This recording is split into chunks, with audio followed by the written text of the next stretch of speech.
Bom dia a todos, bom dia a todas, bom dia para você que nos assiste pela Pop TV em Sobradinho e Porto Alegre. Sejam todos muito bem-vindos e bem-vindas a mais um ICL Mercado Investimentos e hoje a gente volta para a nossa programação normal. Então vamos falar sobre o relatório Focus que saiu ontem e continua pessimista, mas vamos falar também sobre o termômetro da Bolsa que foi numa direção contrária. Esse sim está mais otimista. Mas a gente vai trazer outros assuntos importantes também que saíram hoje, então a gente vai falar do levantamento sistemático da produção agrícola, vamos ver como é que está distribuída essas terras aqui do nosso Brasilzão.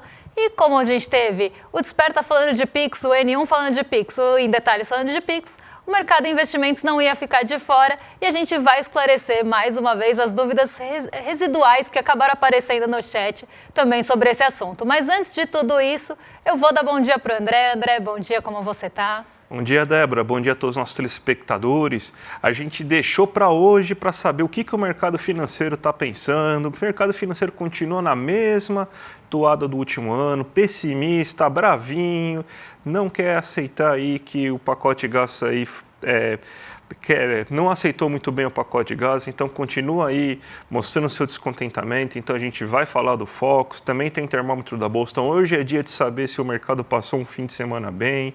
Vamos falar também da situação agrícola brasileira, serão os últimos dados aí das previsões desse ano aí.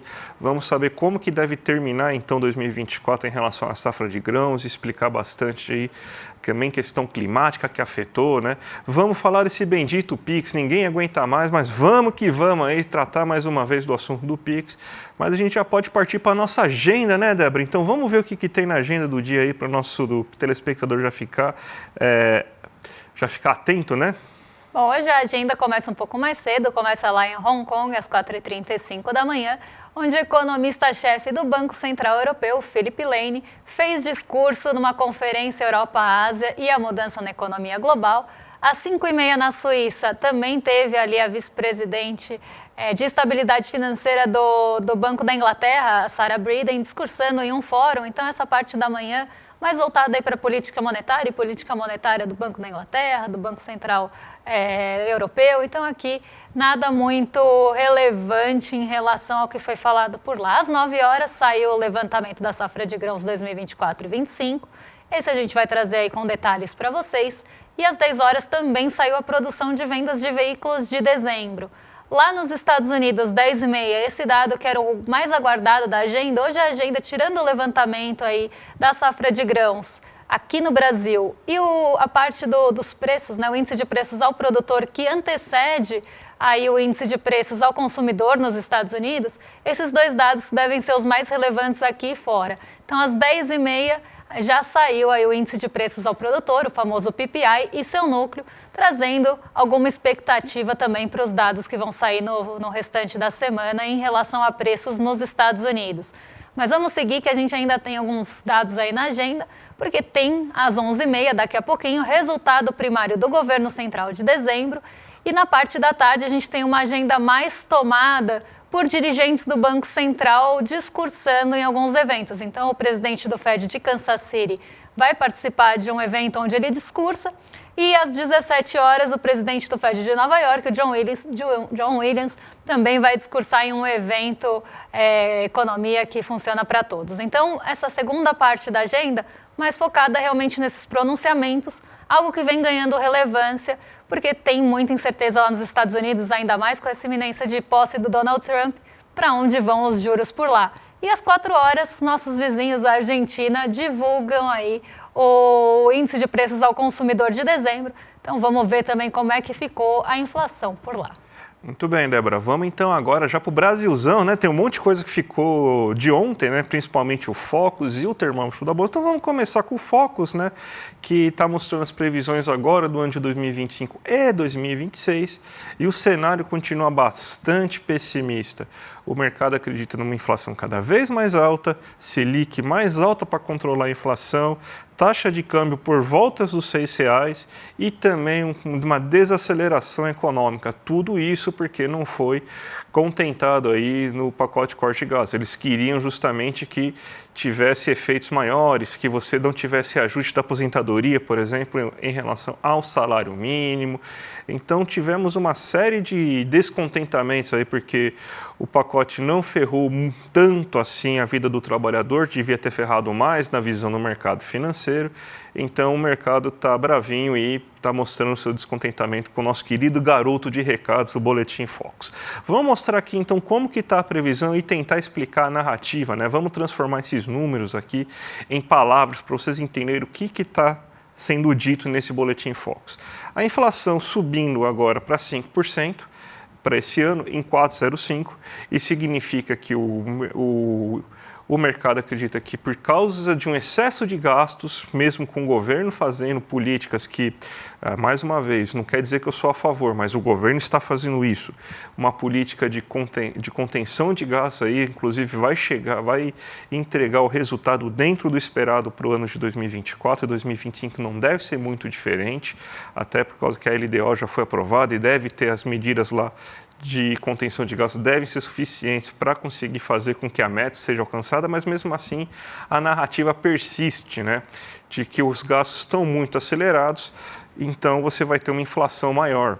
Mesmo que essa inflação maior possa vir, por exemplo, assim, de questões climáticas, que provavelmente a gente deve ter uma atenção para esse ano de 2025, que já que a gente foi tão surpreendido por questões climáticas, mesmo com uma previsão de safra, que a gente vai falar daqui a pouco, que é recorde para o próximo ano, a gente tem uma taxa de câmbio muito elevada e que pode gerar inflação em alguns bens assim, industrializados, mas também a gente tem, então, problemas que a gente está tendo aí na questão da inflação de alimentos que podem ser, sim, agravados com questões climáticas. A gente tem que colocar sempre no radar essa surpresa climática agora na hora de medir a inflação.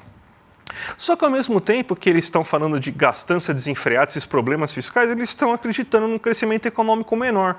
Então, o governo vai continuar com uma gastança desenfreada, só que vai crescer menos? Mas tudo bem, né? Vamos lá, né? Se eles estavam culpando, a economia estava crescendo muito porque estava gastando muito ano passado, mas esse ano vai continuar gastando igual, mas vai crescer bem menos? Beleza, né?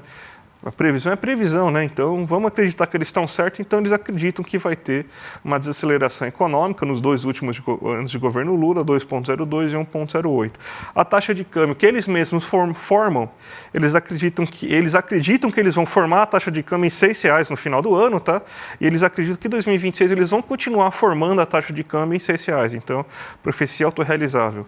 E a Selic eles estão exigindo em 15% até o final do ano e só ano que vem dá uma baixadinha para 12%. Então está ficando meio estranha essa narrativa, porque não tem mais a figura do está crescendo demais, mas agora está gastando demais.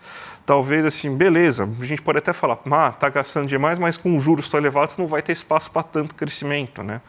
Beleza, então talvez seja essa narrativa, mas está ficando difícil essa narrativa, porque se não está sendo previsto crescimento tão grande, da onde está vindo essa inflação tão elevada que eles estão prevendo aqui?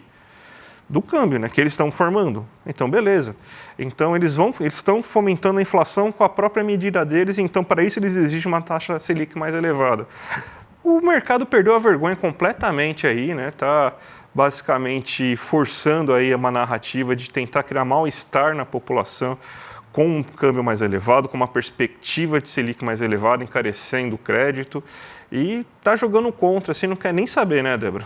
Exatamente. Essa projeção de Selic a 15%, que ela nem mudou, né? Ela já estava desde a semana passada e foi mantida, ela já estava no radar há algum tempo, né? Então, essa expectativa de alta nos juros, ela já aparecia em outras métricas, mas no Focus ela demorou um pouquinho mais para aparecer, justamente porque você precisa modificar a mediana, né? Deslocar a mediana.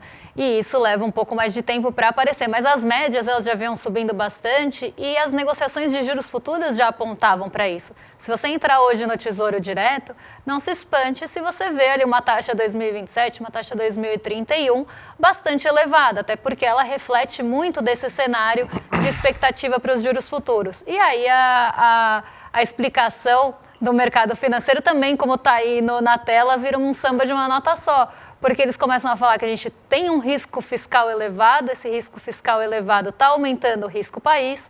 Se o risco país está elevado, esse país precisa pagar mais juros para valer a pena correr o risco de colocar o dinheiro aqui. Só que o mercado e os veículos de comunicação têm mudado a forma de contar essa história, inclusive falando de dívida bruta. Só que a dívida bruta, né, dívida bruta em relação ao PIB, também conta ali com o pagamento dos juros, com os custos de dívida. Então, você aumenta a taxa de juros, porque você fala que a dívida bruta PIB está aumentando e você encarece a dívida bruta com o aumento de juros e usa isso como desculpa para cobrar risco país e falar que precisa subir mais a taxa de juros. Mas essa narrativa ela já está desde o ano passado e a gente já vem acompanhando há algum tempo. E agora ela se materializa aí no Focus com esse 15% de juros terminal, mas a gente já vinha acompanhando isso em outras métricas. Então não surpreende, mas é um cenário bem triste. Vamos então agora ver assim o outro lado, né? Vamos ver o que o mercado espera para a Bolsa. Ele não está tão pessimista assim, né? Mas ele está acostumando a errar bastante aí no termômetro da Bolsa, né? Quantas semanas? Terceira semana que ele já está errando. Está otimista de novo aí. Mas eu não entendo, Débora. Ele fica otimista na Bolsa, mas ao mesmo tempo ele joga o pessimismo exagerado nos fatores macro. O que o mercado quer no final das contas? Pois é, ele não está conseguindo casar as projeções de curtíssimo prazo aqui. E muito dessas projeções de curtíssimo prazo, ou muitas delas, elas acabaram ficando deslocadas, aí, erradas, justamente porque o mercado estava usando esse termômetro aqui, ou as suas expectativas de curto prazo para a Bolsa, por muito tempo baseadas nessa expectativa pelo fiscal. Então, a expectativa pelo pacote de ajuste fiscal, pelos cortes de gastos. Então, toda a expectativa, basicamente no mês de novembro, toda ficou pautada nesse pacote de gastos. Quando o pacote de corte de gastos foi anunciado, e vocês conseguem ver exatamente quando foi aí no gráfico, que é quando a Bolsa começa, semana após semana, a fechar no terreno negativo, é justamente quando o mercado se frustra e aí a nossa Bolsa começa a derreter, justamente porque sai recurso dos ativos brasileiros, então o mercado, os agentes, grandes investidores começam a vender nossa Bolsa e comprar dólar. E aí a gente começa a ver essa inversão, uma coisa é inversamente proporcional à outra. Então, normalmente, quando a gente tem movimentos típicos, sobe bolsa, cai dólar, sobe dólar, cai bolsa, porque o dinheiro flui de um lugar para outro também. Então, a gente começa a ver essa saída de recurso da nossa bolsa, o que começa também a elevar o preço do dólar aqui no Brasil, o valor do dólar. Então, a gente começa a ver isso do dia lá 25 em diante. E aqui a gente tem uma pausa no termômetro da Bolsa. Como vocês podem ver, a gente pula algumas semanas. O último termômetro que a gente tem é da semana do dia 27, porque vem recesso, né? Até a semana do dia 23 ela já foi muito complicada de liquidez e a Bolsa caiu 1,5%, embora a expectativa fosse de recuperação. Então, por muito tempo, aí o termômetro errou. Ele ficou jogando que a Bolsa ia se recuperar, ao mesmo tempo que o próprio mercado estava esperando condições deterioradas, principalmente jogando dólar para cima. Por isso que uma coisa realmente não casa muito com a outra. Mas sempre nessa expectativa de vir uma surpresa, do Fernando Haddad falar alguma coisa, dar algum pronunciamento que fosse mais a contento do mercado em relação ao fiscal. E essa esperança ainda existe no mercado financeiro. Ainda está no recesso do Congresso, então isso não deve andar muito, né? Essa relação, as questões em relação a orçamento 25 ou pacote de gastos, agora elas são um pouco assim, dormindo, vamos pensar assim, porque o Congresso está em recesso, mas na volta o mercado está com alguma expectativa de mudança também em relação ao pacote fiscal. Então ele continua jogando essa expectativa de recuperação muito nisso. E agora com isso fora do radar, outros pontos também começam a aparecer. Então, a gente tem uma semana até complicada, porque tem inflação nos Estados Unidos. A gente teve na sexta-feira o payroll, que é o relatório mais completo de emprego por lá, e ele veio muito acima do esperado, jogando uma expectativa de corte de juros nos Estados Unidos para baixo, então não deve ter o corte que se esperava antes, ou até mesmo pode ter só manutenção. Essas expectativas já estão sendo formadas nos Estados Unidos e a inflação vem para fomentar esse cenário ou não. Então, é uma semana complicada, que não tem muitos indicadores de forma global também. A gente está no começo do ano, os indicadores estão engatinhando. Então, é uma semana bem desafiadora para a nossa Bolsa, para os nossos ativos brasileiros. Na semana passada, a gente conseguiu fechar a semana com um leve ganho, mas essa semana o mercado continua achando que a gente vai seguir no movimento de recuperação. 62,5% dos agentes que responderam à pesquisa acreditam que vai ter alta na Bolsa, 12,5% acredita que vai ficar na estabilidade ali perto do 0 a 0 e 25% acredita que vai cair a bolsa nessa semana, aqui fechamento semanal. Mas muita dessa recuperação viria aí por fatores mais ligados às commodities ou alguma notícia mais positiva vinda da China, porque do restante a gente está mais andando de lado, mas ainda coloco aqui. Essa expectativa está bem otimista para uma semana que tem inflação nos Estados Unidos depois de um relatório de empregos que jogou balde de água fria em muita gente. Então pode ser que o mercado financeiro erre de novo sua projeção de curto prazo. Se errar, né, não vai ser novidade para ninguém. O mercado está errando pouco ultimamente, né? Mas vamos falar agora de economia real, vamos sair da Faria Lima, vamos ver aqui o que está acontecendo na economia real brasileira, e a gente tem as primeiras projeções de safra de grão de 2025 e a última projeção da safra de grão de 2024. Então a gente tem que 2025 está sendo previsto para ser um bom ano de safra de grãos, 10,2% a mais do que deve ser colhido nesse ano de 2024, chegando a 322,6 milhões de toneladas colhidas, o que seria um valor recorde, bateria o valor observado no ano de 2023, não é ano passado, a gente já está em 2025, tem que lembrar isso. Então, no ano de 2023. Vamos pegar agora os dados de fechamento do ano de 2024, porque você teve uma queda de mais de 2%, 2,4% aí da produção em relação ao ano passado, 7,2% em relação ao ano passado, e mais uma queda mensal na projeção. Então, se espera que o ano de 2024 fechou com uma safra de 292,7 milhões de toneladas. E a queda foi basicamente nesses 3 itens, que são os itens mais importantes da pauta exportadora brasileira. Os milho de primeira safra deve cair 17,4%. Até por isso, o milho está perdendo um pouco de espaço, mesmo ainda com uma grande importância, ainda está começando a perder um pouco de espaço na produção total exportadora brasileira. O milho de segunda safra também deve ter uma queda, se comparado ao ano passado, de 11,2% e da soja de 4,6%. O milho, ele também tem questões aí, tem 2 questões que a gente precisa entender na queda no milho. Primeiro é que você teve um aumento da concorrência dos Estados Unidos e na Argentina, que não estavam com uma boa safras no ano de 2023, então o milho acabou surfando muito nisso. Além de ter tomado espaço da Ucrânia, que era uma boa vendedora de milho para a Europa, mas agora com a volta desses 2 competidores cai a produção de milho no Brasil. Além do fato de que você teve problemas climáticos. Então, maior concorrência, então o que reduz o peso do milho na importância da agricultura brasileira, e problemas climáticos, principalmente na região centro-oeste, onde tem muita plantação de milho, fizeram cair o milho. A soja é a principal queda. A soja, ela representa quase metade da plantação brasileira hoje, e teve uma queda de 4,6% porque a soja é plantada nas 2 áreas que mais tiveram problemas climáticos, a região sul, no Rio Grande do Sul principalmente, onde a gente teve as enchentes, e na região centro-oeste, que é o grande celeiro de soja brasileiro, que teve todas essas queimadas, esses problemas climáticos, uma queda de 4,6%. O café arábica teve um aumento na produção, e mesmo com esse aumento da produção está aumentando o preço, porque o preço lá fora está subindo. O trigo, que estava com uma alta, ele teve agora, apareceu uma queda de 2,9%, então a gente está produzindo menos trigo que ano passado, teve essa queda inesperada.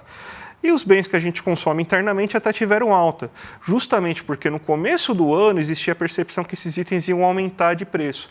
Existia já a percepção de uma inflação maior de alimentos por causa de questões climáticas, aumentou-se a produção de arroz e feijão, o que aumentou também a produção desses itens. Então não foi que as pessoas ficaram boazinhas do agro e que decidiram plantar mais arroz e feijão, não, porque elas viram oportunidades de lucro, tanto que para o próximo ano a percepção é que a soja vai voltar a dominar com força, então vai se deixar a produção de arroz e feijão menor ainda. Tanto que a gente tem aqui como fechou 2024 e já dá para entender mais ou menos o que vai ser de 2025 aí na divisão de terras entre cada uma das culturas plantadas, né? A gente tem um gráfico aqui para mostrar para vocês aí como que está cada terra aí em relação a área plantada, né? A gente tem aqui, ó, a soja continua como a grande líder de tudo, com 48,8% do total plantado brasileiro, do total da área plantada brasileira sem de soja.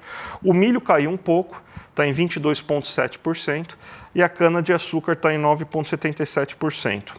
É bem importante a gente falar sobre isso porque a cana-de-açúcar aumentou ainda mais a quantidade de área plantada prevista para esse ano. Por quê? Porque os usineiros estão vendo oportunidade de vender álcool, daí álcool, etanol para combustível, daí você deve estar pensando, não, isso daí pode reduzir o preço do combustível. Na verdade, é o contrário, gente. Está aumentando a área plantada porque a gente está com dólar a 6, isso está aumentando o preço das commodities nos mercados internacionais, então o usineiro quer plantar mais cana-de-açúcar não para produzir etanol, mas para produzir açúcar refinado. Então vai cada vez mais ser destinada cana-de-açúcar para produzir açúcar refinado e vai deixar o mercado mais desabastecido de etanol. Então a tendência é que com essa situação o preço do etanol suba para o próximo ano ainda mais. Então sempre tem essa divisão. Quando o preço da commodity açúcar está muito vantajoso, o nosso etanol acaba subindo aqui por falta de oferta. A soja também está sendo esperada, está aumentando o preço no mercado internacional por causa de dólar, então está se projetando cada vez mais área para a soja, está se projetando uma produção recorde de soja para o ano que vem. Então, cada vez mais a gente está nesse fazendão que a gente planta soja, milho e cana-de-açúcar, não aqui para o brasileiro, mas para ser consumido lá fora. O que fica um pouquinho de etanol aqui, fica um pouquinho para plantar para óleo de milho, óleo de soja, também para você comer o milho assado às vezes e tal, mas é pouquíssimo que fica. Então, a gente ainda continua com uma agricultura que é basicamente voltada, mais de 90% dela, para a produção exportadora. Se a gente for ver aqui, ó, isso aqui, mas isso aqui dá o quê? Uns 4, 5, não chega a 10%, né? Não chega a 10% da área aí que a gente tem para mandioca, arroz, frutas e feijão, que é o que a gente consome aqui. Café também a gente não consome aqui dentro, tá, gente? A gente pega só a raspa do café aí. Café bom a gente não chega aqui para nós, não. Então, cada vez mais a gente tem uma concentração de produtos da nossa agricultura sendo plantada para fora do país, enquanto a gente fica só com a raspa do tacho, né, Débora? Exatamente. 81% da área total plantada para 3 culturas que juntas tomam todo esse espaço de plantio aqui no Brasil. Mas vamos falar sobre o Pix mais uma vez, porque apesar de ter lá o Demore falando de manhã, e a gente teve o Barreirinhas falando no N1, inclusive, né, esclarecendo muitas das dúvidas das pessoas. Em detalhes a gente também aprofunda um pouco mais nisso, mas eu sinto que ainda existe uma dúvida em relação às pessoas e eu acho que essas dúvidas elas vêm muito por conta de não entender como é feito esse monitoramento da Receita Federal e por que nada mudou a partir de agora. Porque ninguém ligava para essa instrução normativa, ela sempre esteve ali. Essa instrução normativa, ela já foi até modificada algumas vezes quando você olha o histórico dela, agora o texto foi bastante atualizado pela instrução normativa, então na verdade ele foi substituído por outra instrução normativa porque adiciona outras instituições de pagamento, muda a periodicidade que os bancos, as instituições financeiras precisam preencher esse sistema, então muda um pouco a forma de informar a Receita em relação ao banco. Então, se antes o banco preenchia todo mês, agora ele vai preencher a cada 6 meses, até para ter um operacional menos custoso. Mas muita gente nem ligava para essa instrução e ela estava aí desde 2015. E eu acho que essa é a grande questão. As pessoas passaram a saber algo, né, que já estava aí praticamente quase 10 anos, né, vigente, 9 anos vigente. Então, eu fiz uma linha do tempo para vocês entenderem desde quando a Receita olha para esse monitoramento, porque não é uma grande novidade, né? E aí as pessoas falam, mas e eu que sou informal?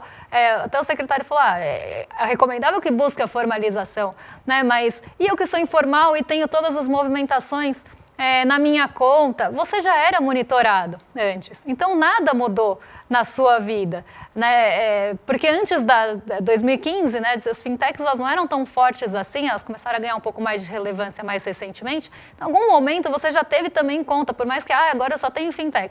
Em algum momento você já teve conta bancária e mesmo as fintechs, mesmo não obrigadas a a fornecer esses dados, muitas já informavam os dados, mesmo sem a obrigatoriedade. Então, eu fiz uma linha do tempo aqui. Em 2003, né, passou a ter uma operação de cartão de crédito, a declaração de operação de cartão de crédito, que é a famosa Decred, e ela foi instituída para justamente passar para a Receita movimentações ligadas a crédito, a cartão de crédito de pessoas físicas e jurídicas. Só que ainda não envolvia ali por uma opção da Receita à época, por exemplo, cartão de débito, enfim, era só cartão de crédito. Em 2015, a e-financeira é instituída. O que é a e-financeira? É justamente esse sistema de declaração que o banco tem obrigatoriedade de informar para a Receita. Então, é o meio que ele usa para informar a Receita das movimentações que acontecem nas contas correntes. E essa instituição da e-financeira foi em 2015 pela Receita. Então, desde 2015, a instrução normativa que vocês estão vendo aí, IN, já existia e os bancos já forneciam essas informações. O limite antes para a obrigatoriedade era 2 mil para pessoa física e 6 mil para pessoa jurídica. Isso, inclusive, foi majorado. Agora a gente olha mais valor global aqui no Brasil, mas tem essa evolução, né, para até ser uma coisa acessória ao Decred. Depois, o Decred, inclusive, passa para a instituição, para a IN de agora, de 2024, para facilitar também a forma do banco informar a Receita. Então, passa a ser semestral, a Decred passa a ser parte dessa instrução normativa mais atualizada, as instituições de pagamento entram para a obrigatoriedade também. Então, a gente vê que não muda nada de fato. Eu acho que a grande questão aqui é que as pessoas não sabiam que elas eram monitoradas já. E causou uma surpresa muito grande. E o que eu acho até bem curioso é o alarde que se causou por uma mudança numa instrução normativa que sempre esteve aí. E aí a gente fez um resuminho, né? Isso já foi muito falado até no N1, mas nem todo mundo tem oportunidade de assistir. A gente fez um resuminho de o que mudou. Né, os bancos digitais passam a ter obrigatoriedade de envio de informações, as operadoras de cartão de crédito também, por meio do sistema da e-financeira, mas isso muda só para quem vai fazer, né, pelo sistema que vai fazer, então só para a instituição financeira, porque antes já tinha Decred desde 2003, e outras instituições financeiras, e aí a gente pode pensar nas carteiras digitais, né, bancos digitais, carteiras digitais, também passam a ter essa obrigatoriedade de envio. Então, de fato, nada muda no nosso dia a dia. Se você era informal e movimentava ali o seu banco, essas informações já foram passadas para a Receita. Mas, muito provavelmente, a Receita não tem o interesse e, às vezes, nem mesmo uma possibilidade de colocar esforços de pessoal e financeiros para olhar para essas micro movimentações. E eu acho que um ponto não quero me estender aqui, mas um ponto que a gente precisa saber aqui é que na Receita ou na e-financeira não vai nenhuma transferência individual detalhada. Então, quem recebeu, por que recebeu, por qual instrumento que recebeu. Então, se foi PIX, se foi TED, se foi DOC, se foi TEF, isso é indiferente para a Receita Federal, que ela quer ver volume de movimentação que entra numa conta e aí as pessoas estavam falando aqui, mas e se eu paguei um serralheiro? A Receita não quer saber se você pagou um serralheiro, vai ver o quanto saiu da sua conta. E aí depois vai ver o quanto entrou, sei lá, na conta do serralheiro de volume global. Então não tem esse detalhamento, não tem quebra de sigilo, porque isso seria quebra de sigilo, as pessoas estão com medo das pessoas saberem o que elas gastaram no cartão de crédito. Não é isso, é soma, é uma consolidação de informações, essa consolidação ela é enviada para a Receita por meios ali de débitos e créditos numa conta. Então, teve tanto de débito e tanto de crédito. Ninguém vai saber por que você fez aquele PIX, ou se você fez PIX, se você fez DOC, se você sacou. Isso não importa para a Receita, essas informações nem vão na e-financeira que os bancos preenchem. Então, acho que isso é muito importante estar dentro da cabeça das pessoas para elas não pensarem que é um monitoramento do PIX. Não é do PIX. É de um volume consolidado na sua conta, porque esse tipo de detalhe nem tem como preencher. Então, acho que isso tem que ficar bem claro. E para quem ainda tiver dúvidas e faz parte da nossa comunidade, eu vou estar a partir daqui a pouquinho para responder as dúvidas de vocês. Exatamente. Mas vocês veem, gente, como que tá difícil esse ano aí. Já começamos aí nessa pancada aí do Pix, essa fake news. Tem que desmentir, tem que esclarecer. Então, O ano já começou difícil e a gente vai precisar cada vez mais da sua ajuda aí. Então, a gente está lançando uma explosão de novidades aí para vocês, com um programa novo, programa da Ju Baroni, programa do Rodrigo Viana, muita mudança esse ano, então a gente está chamando vocês aí para lutar com a gente aí nesse ano de 2025, para fazer parte da comunidade mais corajosa do Brasil. A gente está com uma mega promoção aí de que quem assinar o Membro Solidário esse ano vai ganhar um monte de prêmios aí, ó. 3 livros, um do José Souza, um do A Escolha do Paradoxo, um do Eduardo Moreira, vai ganhar uma pulseirinha da comunidade CL, vai ganhar essa caneca e vai ganhar o certificado. Então, gente, é por tempo limitado, a gente ainda está hoje com essa promoção aí, então faça parte, vira membro solidário e ajuda a gente aí a conseguir manter e continuar fazendo esse serviço para vocês. Agora a gente vai chamar o Rolê CL, né, às 11h30 da manhã, mas quem quiser, tem também a Débora respondendo aí mais pergunta de Pix. Olha a sua paciência, eu admiro a sua paciência que a gente está falando há 2 dias de pico, você ainda mais, né? No Desperta, agora nessa live. Então, gente, tá com dúvida ainda? Não sanou todas as dúvidas? Vê agora a Débora aqui, às 11h40 da manhã, aí, na comunidade CL aí com a Débora Maganha. Exatamente, prova de resistência explicar Pix aqui no Brasil e toda esse embrolho. E só porque o Felipe pediu, porque se ele não tivesse pedido eu não ia passar. Agora vocês ficam com o Rolê CL, nossos vizinhos de cima. Um beijo para vocês e até amanhã, pessoal. Até mais, gente. Tchau, tchau. O objetivo é limpar a cena do crime para a macharada. E o trabalho deles era assassinar reputações.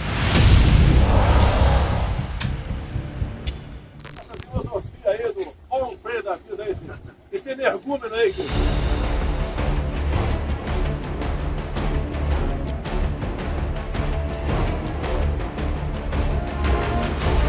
A família Bolsonaro tinha todo um esquema montado para atacar opositores virtualmente. Mas se a gente for lembrar, foi exatamente essa estrutura de questionamento que colocou em xeque as eleições de 2022 e deu no que deu. Para quem ainda não entendeu, isto é uma guerra de narrativas. E nos campos de batalha, as máquinas de moer reputações estão sempre à espreita.